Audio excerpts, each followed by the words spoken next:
UK में हाल ही में हुए एक अध्ययन में पाया गया कि जो लोग खराब नींद से पीड़ित होते हैं वे अक्सर समय से पहले बूढ़ा महसूस करने लगते हैं। ये ध्यान दिया जाना चाहिए कि विशेषज्ञों के अनुसार मानक या अच्छी नींद का मतलब है कि जब आप रात को बिस्तर पर जाते हैं तो आप अधिकतम 30 मिनट में सो जाते हैं। आप पूरी रात सो सकते हैं आपकी उम्र के आधार पर। तदनुसार अच्छी नींद लें, अपनी नींद में खलल न डालें और यदि आप रात में केवल एक बार अपनी आंखें खोलते हैं तो और नहीं। साथ ही जब आप सुबह उठते हैं और तरोताजा महसूस करते हैं तो इसका मतलब ये होगा कि आपने रात को अच्छी नींद ली है। अब तक के अध्ययनों ने स्पष्ट रूप से नींद संबंधी विकारों को हृदय, धमनियों और मस्तिष्क के विभिन्न रोगों से जोड़ा है। हाल के अध्ययनों ने इस सूची में एक और चिंता को जोड़ा है।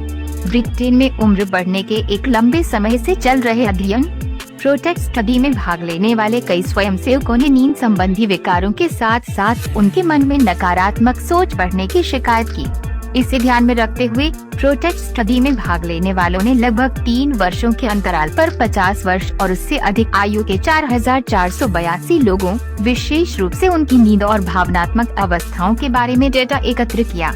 इसके लिए नींद की गुणवत्ता, अवधि, स्मृति में नकारात्मक परिवर्तन, ताजगी, प्रेरणा और गतिविधियों के बारे में इन व्यक्तियों से वर्ष में 2 बार जानकारी प्राप्त करने के लिए विस्तृत प्रश्नावली का उपयोग किया गया था।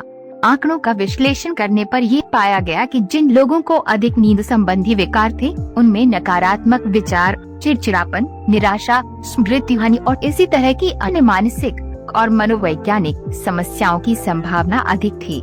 ऐसे अधिकांश लोगों ने कहा कि वे तेजी से बुढ़ापा महसूस कर रहे हैं। उन्होंने कहा कि उम्र के साथ बुढ़ापा आना स्वाभाविक है, लेकिन इस तरह से बुढ़ापा भी उनके अंदर एक बहुत ही अप्रिय तरह के विचार पैदा कर रहा है। Research journal behavioural and sleep medicine के ताज़ा अंक में प्रकाशित एक अध्ययन में विशेषज्ञों का कहना है कि नाराजगी की ये भावना उनकी मानसिक और मनोवैज्ञानिक समस्याओं को बढ़ा देती है। इसलिए उनका सुझाव है अन्य बातों के अलावा यदि गुणवत्तापूर्ण नींद पर ध्यान दिया जाए तो उम्र बढ़ने से जुड़ी कई समस्याओं को होने से पहले रोका जा सकता है और बुढ़ापे को सुखद बनाया जा सकता है।